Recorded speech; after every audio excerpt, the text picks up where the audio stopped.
To express decimal as percentage, you multiply the decimal by 100 and express as percentage.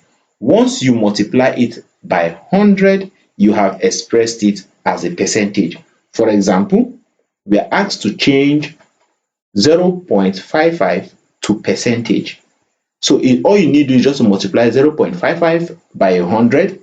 That is to say 0.55 times 100, which is equal to, is the same thing as you saying you move the decimal point 2 times to your right, which is 1, 2, and this is said to be 55%.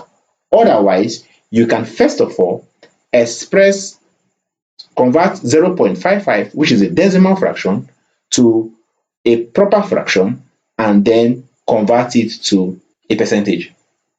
So when you express it as a proper fraction, if it is over 100, it means it is already in percentage, which is to say that 0.55 can be written as 55 over 100, and 55 over 100 is said to be what?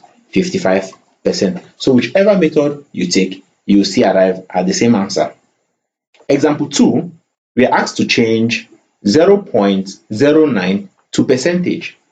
So all you need to do is just to multiply 0.09 by 100. So this is equal to 0.09 times 100, which is equal to 9%. So when you multiply it, you move the decimal point 2 times and it gives you 9%. Kindly like my videos as you watch.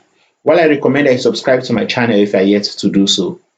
Also turn on the notification bell so as to be notified whenever a new video is being uploaded.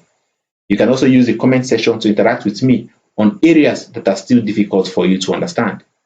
While I recommend that you share the link with your friends and families so that they can also benefit from our daily classes. Let's take more exercises on conversion of fractions and decimal fractions to percentage.